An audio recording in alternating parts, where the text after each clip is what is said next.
I don't know if the rest of you can see sometimes when candles are being lit from here and people blow out the match or the candle catches fire with whatever hope or thought or person or moment or in the world's struggles that you're holding or the joy you're naming, I see when I'm sitting here this puff of smoke go up. And it's gorgeous. It's like whatever that is, it's going literally out into the universe to move the world, however the world gets moved.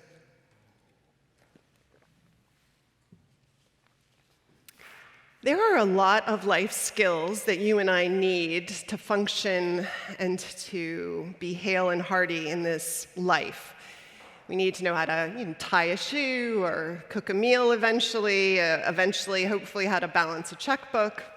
And then there's this whole category of life skills that nobody often explicitly takes the time to show us. And maybe we don't even know they exist until sometimes we just stumble into the need or stumble over the need. The latter category of skills is one that I will confess I am still working on. I think maybe it's a lifetime effort, and it's to find and maintain healthy boundaries. What are the boundaries that I'm talking about? Well, boundaries are those limits that protect and support our integrity, you might say. And by integrity, I don't necessarily mean our sense of right and wrong, although it can be related to that, actually. But what I mean is integrity in the other meaning of that word, as integrity in the way that the parts of something fit together so that it coheres as a whole, a secure whole. Integrity like how a boat has integrity when it doesn't leak, but holds its own in the water so it can move as it was intended to through the world. Boundary setting, being a skill, is one that we can practice and learn and get better at, hopefully, as we work on it. That's the good news. The challenge is for us to figure out where our boundaries need to lie for us to have that sense of integrity that I think we want and need. Nedra Glover Tawwab is a therapist and an author of a book entitled Set Boundaries, Find Peace, A Guide to Reclaiming Yourself. And she writes that she only found out about what boundaries were when she came to a therapist completely exhausted and deeply frustrated with some dynamics in her relationships with family and friends. Tawwab writes that she wasn't unusual, that in fact one of the ways that you and I often come to know that we have a boundary issue is when we feel or see one of the warning signs.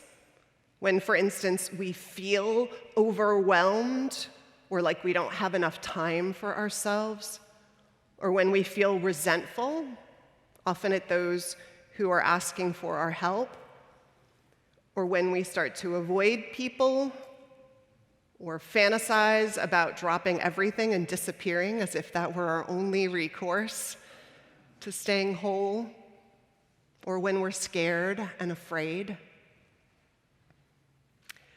Those are all signs that something is working against your and my ability to ride the rivers and oceans and eddies of life without taking on too much water and able to make our way with integrity. And it can point to issues where our boundaries need some shoring up, like the fence in the order of service cover, or maybe there's no fence and we need to put one up, figure out where it needs to be. Perhaps it helps at this point to understand some of the larger landscape of boundaries a bit better. Tawwab says that there are 6 major types of boundaries, though there may be others. First and most obvious is the need for some physical boundaries, about protecting, at the most basic sense, our right and need to feel safe from physical harm, but it can also include the level of touch that we feel comfortable with, and in general, like the bed or the room, the need to have personal space that feels like it allows us a level of comfort and autonomy. I think for most of us, that sense of personal space and the need for it and our differing amounts of need for it became increasingly clear, right? We started to hand out the red and yellow and green stickers, the sure, hug me, ask first, and please stay your distance. And some people have asked that we keep the stickers forever, so I think that tells you about a larger need that we didn't quite acknowledge and make space for in community. I remember when I was first made aware of the clear need for personal space that I wasn't entirely tuned into, when I came out of the church I was serving at the time from Sunday worship to meet with a couple who I was going to help prepare for their wedding. And I met the husband, who was a young man, a Wall Street investor, who was famous for his quantitative and analytical skills, and who had always been very calm, but looked in that moment like a deer caught in the headlights. Thomas, I said, "Are you okay? Is everything okay?" There was a woman, I should tell you, at our church. So many people in the church remembered her as being the first person who welcomed them and who made them feel at home in church. She was just full of love. She called herself the church hugger. It was her superpower, she and others believed. But not Thomas. Wide-eyed and not at all okay with it all, he said to me, horrified, "Some lady hugged me!" So physical boundaries. What kind of treatment do we need? Our personal space, what feels right for us. That's one of the categories of boundaries. Somewhat related would be a second category, our sexual boundaries. This category includes sexual contact and engaging in sexual acts, both inside and outside of a relationship. The negotiation of boundaries obviously doesn't end once we're in even a committed relationship. But it also means the sharing of sexual comments or sexual materials, written or visual. It might include the way our sexual identity or expression is received and respected. In the comprehensive sexuality education, Our Whole Lives, it's called, that our denomination wrote and co-created and teaches, I remember one of the earliest sessions. It's done for young elementary students, and they introduce the parents before they take your kids through it, so I got exposed to it before my daughter Lila did. They introduced that idea of good touch and bad touch, and the need for others to ask for consent before they touch you, and how to support a child in naming that need they have to be able to describe and protect their own boundaries, and who to talk to if they need help with those boundaries. It's this incredible nod really early on to acknowledging and helping a child think about physical boundaries, but also to put clarity for them to understand and frame any early violations of their own sexual boundaries. Integrity, protection, to learn. And in all of these, depending on our life experience, sometimes relearn in ways that are more respectful of what we need and deserve. A third and obvious type of boundaries are emotional boundaries. This includes how we're treated, how we're spoken to, how our emotions are responded to, that they are respected and not brushed off, but also the boundary violation of another who overshares an experience or inappropriate information, ones we don't feel like we want to hear or can handle or would like to have to handle. For some of us, this boundary, this emotional boundary, not only means getting in touch with our own emotions and our emotional needs, but growing more and more sensitive to the ways in which maybe we've been taught to get over things, not be so touchy, Another place where there's this beautiful invitation to relearn a relationship with ourselves and what we need. There are also, interestingly enough, and this was an aha for me, intellectual boundaries, which means the right to have your own opinion and have it respected, to not, for instance, have to have debates about ideas, enter into yelling competitions or the dismissing of an idea. And this boundary also includes the idea that certain ideas or information are also not appropriate to share with people at different developmental stages. So that children, for instance, might know about human evil, but the depths and the specificity of that might be different at each age because of what they are intellectually and emotionally able to handle. And then there are these last two boundaries that Tawwab names: material boundaries and time boundaries. How our things are treated, including money, and whether that meets our sense of what's appropriate, and how we treat one another's time, not only our sense of what it means to be late, but maybe wasteful of another's time or our own time, but also things like what we ask people to do for free. Or, as Tawwab mentions, things like sending someone text messages that reach into their private time, or evening, late at night. In all of this, I'm sure you're thinking that this sense of what we consider to be our boundary could differ among us, legitimately does differ among us. And herein lies this big piece of the work, another piece, because the work of boundaries is not only just figuring out what we want and need and feel is important to us to have safety and wholeness, but oftentimes negotiating where our boundaries are permeable or can flex to the extent we're willing to with those that we love and want to be connected to or are in relationship to find a place between us maybe that feels respectful and meets both of our needs or wants as much as is possible. Let me give an example that relates to the boundary of time. My father-in-law is Indian and lives in India. I don't know if you know this, but actually all of India is on one time zone. It literally is on one time zone. But it's also on one time zone that is jokingly called among Indians Indian Standard Time, which means that if you invite someone for dinner, they can come 45 minutes to an hour and a half at least after you invited them, and that's not considered rude by most people. In general, it's not considered rude.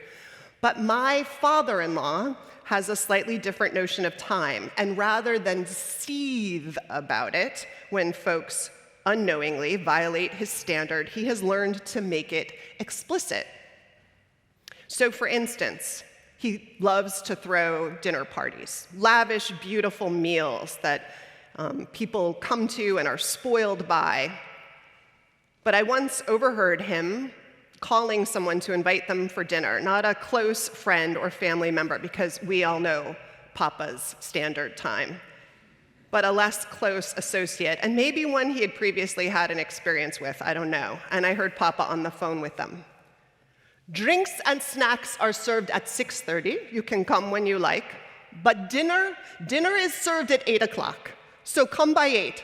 And if you're going to come a minute past 8 o'clock, please don't come. Okay? Okay. 7:58, the guests arrived. And no harsh words were exchanged. My father-in-law, in this manner, handled boundaries beautifully. First, he knows when he's resentful, to have a gracious evening, respected what he needs. Second, he doesn't make boundaries a guessing game, and thereby liable to be walked into, pushed, or completely overrun. He names them. Secondly, or thirdly, I should say, you should know that my father-in-law would enforce those boundaries. Maybe the first time you came past 8, he would let you in the door, but he'd let you know that it was a gracious act of him to do so. And each time you came later than 8, you would hear a little more of how unhappy he was, and eventually he wouldn't let you in the door or even invite you. And so there is also, I think, I should name for my father-in-law to his credit, space for negotiation in this. If someone said, we're coming in from the airport and our flight might be late, is it okay if we still come, even just to join you for dessert? We'll let you know if this is happening. In all likelihood, he would be generous and gracious. He would make the boundary more porous, given the circumstances. But always there is a clear and respectful negotiation where each knows there's some need that they're trying to meet for their own sense of wholeness and satisfaction. You and I know it can be harder to do the work where boundaries are less clear. In relationships where emotional manipulation seeps in, it can be harder to put our fingers on what's happening, where passive-aggressive behavior is present, because people who use passive-aggressive behavior like it because it's slippery and they can deny it. Families can make us feel selfish or rigid for having boundaries as a way, frankly, I think often to defend their own need to do whatever the hell they want to or are used to doing. People often resist change, even if it's for the better, for one or all of them. But also, some of us don't have a home we own or are in charge of and can control, or space that is ours to name and put fences around, or glass doors we can install and slide across a space that was public most of the day, but now private. And we don't all have a boss who's willing to negotiate with us, or the ability to quit. Life is complicated, but we can take the work one step, one piece of clarity at a time, and trust that we'll get somewhere worth going. So much of this work is about trial and error and conversation with ourselves and others. What will create just a little more joy, a little less resentment or exhaustion? What makes our boat a little steadier in the waters, easier to navigate in life to where we think we want to go? And so you and I do the work. We build the skill, like tying our shoes. We identify the warning signs where they show up. Oh, I'm feeling resentful or exhausted or want to run away.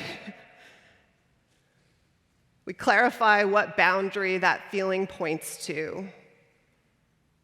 We decide how to delineate it. What really do we want or need? And how would we name it, and with whom would we share it? We start the sometimes tiring and vigilant work of reinforcing the boundary if it gets tested, consciously or unconsciously gets tested. And maybe we do the work of renegotiating it between our different and shared needs, those that we are in the most sacred and beloved relationships to. Ultimately, too, I think it's fair to say that if the boundary is important, is central to our integrity, we also prepare ourselves for the hard choice that can be part of taking responsibility for that integrity. It would be great if it never got there. But some people eventually don't get to be on the party invitation list anymore, which is, putting lightly, the hardest part of this work in our lives. In my own case, it took my back against a wall of exhaustion to be willing to set boundaries in my life. I imagine that is more common than not. Setting boundaries felt vulnerable and scary to me. It felt entitled to insist on. I thought the world would think me less for asking for what I needed, for needing anything. I considered myself an incredible machine of productivity. And sometimes, and some people, do want us not to ask for what we need. I don't really know why. Maybe it's because we all want someone else in the world who will be like the giving tree, always yielding what they can until we are left a stump. But the truth is, you and I know that the world isn't served that way. We aren't personally, but the world isn't, and our relationships aren't. We're so much better when we're fed. And as Carmen wrote to me about this subject this week, I guess what I would say she wrote as I muse about boundaries in my own life is they aren't so much about separation or keeping people out as they are about staying in respectful relationship, myself and others. In that sense, my friends, healthy boundaries are about the way we are, separately and together, to find our way to being flourishing creatures, nestled in this web of rich and meaningful relationships that are part of that, sustained in our life, separately and together for the long haul. And only we can set the boundaries that make it that way for ourselves. When we do, increasingly, we, like the boat navigating the rivers and oceans of life, we can have integrity, which means we travel surer and further and more alive and happier and in a healthier flotilla as we go. So may the journey be joyful and the guests arrive by 8.